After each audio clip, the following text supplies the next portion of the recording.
Hi, so today we're going to learn how to stretch our most common hip flexor, our most dominant hip flexor, called our iliopsoas muscle. The iliopsoas tends to be tight in people that sit a lot, skiers, cyclists, and runners, anyone that gets a lot of hip flexion. So, the psoas portion of the muscle, 5, 4, 3, 2, 1, attaches from our lumbar vertebrae, and the vertebral bodies runs from there and comes down and attaches with iliacus muscle, which comes from the inside of our pelvis, and they join together somewhere around here, which is right around here, and then they come through and they attach at the inside of our upper leg.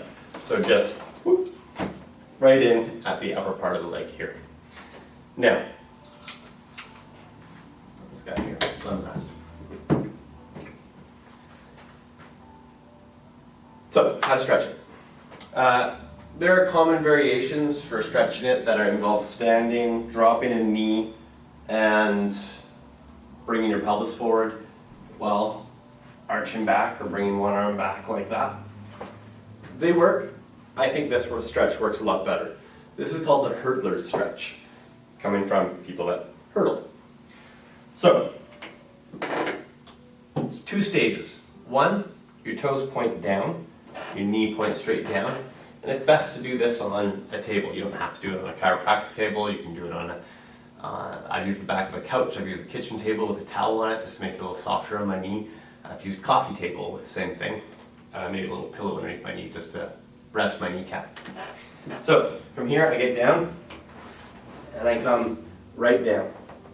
My left leg, as you can see, is quite far forward, and I come right down like that. Excellent. So the motion then is a lengthening, right through here, lengthening of my spine and an arching. And it's led by the head. The head comes up, arches like this, and my pelvis and my lower back and my body just hang down. Now for some people, you might only be able to get up about this far, and that's fine. For some people, you'll be able to go a lot further. And that's fine too. But what I don't want you to do is that. You don't need to bring your pelvis up off the table. In fact, that's less good. So keep the pelvis down and hold that stretch. As with all stretches, you want to hold it for 40 seconds. The first 20 seconds lets the muscle disengage, and the next 20 seconds lets it stretch. So some people might not feel a stretch in this position, and what they need to do is they need to change their height of their pelvis. So their other leg will have to come up and down. I'm just going to come to the other side to show you. Same stretch.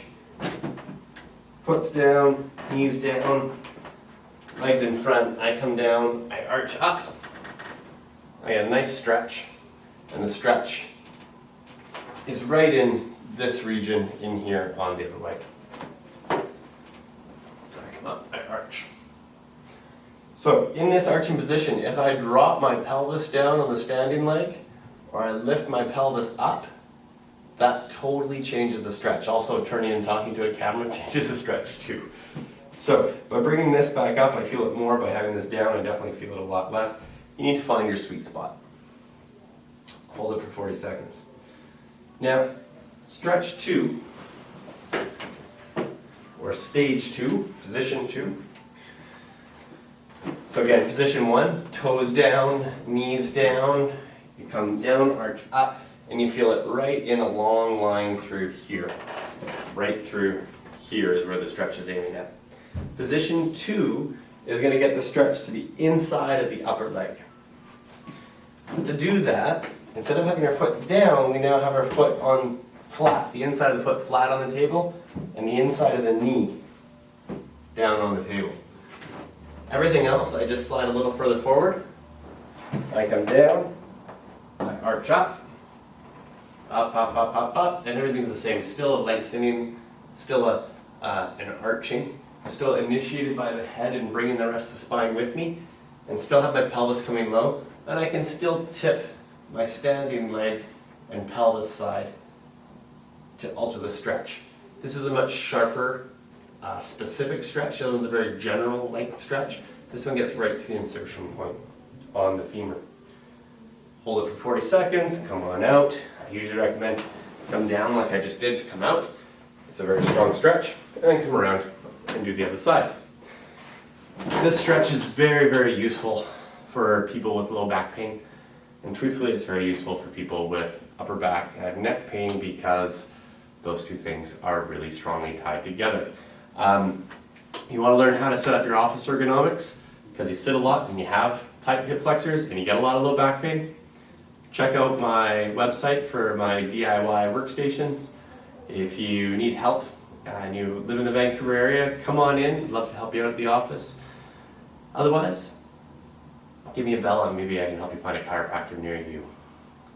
Till then, be well, enjoy the videos, enjoy the stretching, and see you next time. Well, you can check out my other videos on quadriceps, hamstring, and your calf complex, your gastroc and soleus. Hopefully you'll find those really useful too. Be well.